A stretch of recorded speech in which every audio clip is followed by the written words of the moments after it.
तीरथ। अपनी security guard की duty खत्म करके घर लौटे बिरजू ने देखा उसकी माँ बाहर दरवाजे पर खड़ी हुई उसकी राह देख रही थी। अंदर आकर हाथ मुंह धोकर दोनों ने भोजन किया तो माँ ने उसे प्रसाद देते हुए कहा, आज गली के मोड़ वाली सुमन भी वैष्णो देवी मंदिर दर्शन कर आई, बस एक में ही हूँ जो कोई तीरथ।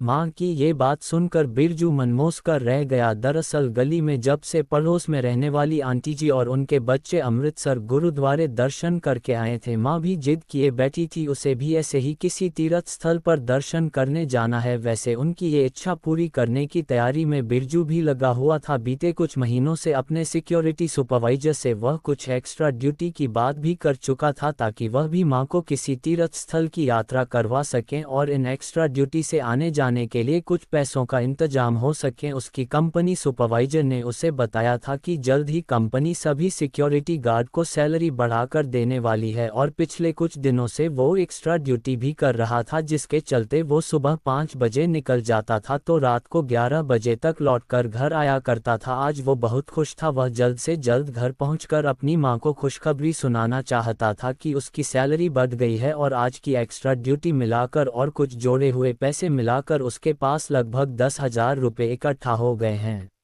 घर पहुंचकर उसने देखा मां चुपचाप टीवी चलाकर बैठी हुई है। वह खुशी से उसके गले में अपनी बाहों को डालकर बोला, मां, आपकी मनोकामना पूर्ण होती हुई दिख रही है। हम भी अगले हफ्ते ही जहां आप कहोगी वहां तीर्थ स्थल चलेंगे, चाहो तो माता वैष्णो देवी जी के दर्शन करने चलेंगे। अब मेरे पास 10,000 रुपये इकट्ठा हो गए हैं। मां ने बिरजू की बात सुनकर चेहरे पर थोड़ी सी मुस्कान दी, पर उनकी मुस्कान में वो खुशी वो उत्साह नजर नहीं आ रहा था जो अक्सर वो दूसरे के जाने पर स्वयं के जाने का सोचकर हो उठती थी।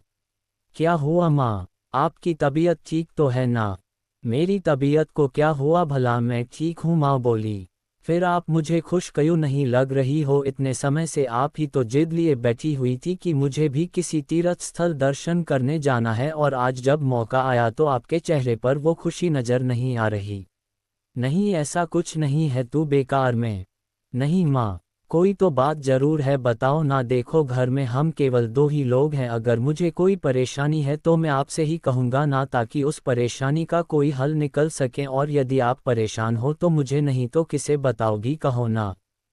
बिरजू की बात सुनकर माँ ने एकटक उसकी ओर देखा और फिर बोली, बिरजू, मैं सोच रही हूँ भगवान तो सभी जगह एक ही हैं, तो बेकार इतनी दूर जाकर। माँ की अधूरी बात से ही बिरजू समझ गया कि जरूर माँ के मन में जरूर कुछ चल रहा है। वह उसके हाथों को सिर पर रखकर बोला, क्या हुआ माँ, बताओ मुझे। बिरजू आज गांव से रामू लौटकर आया तो बता रहा था, तुझे याद है तेरे केशव चाचा हमारे मुसीबत के वक्त में हमारी बड़ी मदद की थी उन्होंने। अब वो तो रहे नहीं, उनकी बेटी की शादी है अगले महीने। सोचती हूँ एक अकेली माँ कैसे इतना कुछ कर पाएंगी, तो वापस गांव चली जाऊं, उन्हें कुछ पैसे की मदद भी। माँ कहते हुए झिझक रही थी। बिरजू ने माँ के हाथ को अपने हाथ में ले लिया और कहा, माँ, आपका उस तीर्थ से इस तीर्थ जाने का फैसला सही है, मैं समझ नहीं पा रहा ये सब कहते हुए आप झिझक क्यों रही है। माँ, इस दुनिया में बेटी के कन्यादान से बढ़कर कोई तीर्थ नहीं है। और माँ, मैं अपने कंपनी सुपरवाइजर अगले महीने छुट्टी की अर्जी लगा देता हूँ, आखिर बहन की शादी में उसके भाई का होना भी तो जरूरी है कि नहीं। कहकर बिरजू हंसने लगा, मगर बेटा, तुमने इतने दिनों तक डबल ड्यूटी करते हुए मेहनत की और अपनी बचत। माँ, ये बचत, ये डबल ड्यूटी अपने परिवार के लिए ही तो की थी। अब खर्च चाहे माँ की यात्रा में हो या बहन की शादी में, है तो परिवार ही। बिरजू की बात सुनकर माँ ने भीगी हुई पलकों को साफ करते हुए उसके सिर पर हाथ फेरते हुए ढेरों आशीर्वाद देते हुए उसके माथे को चूम लिया।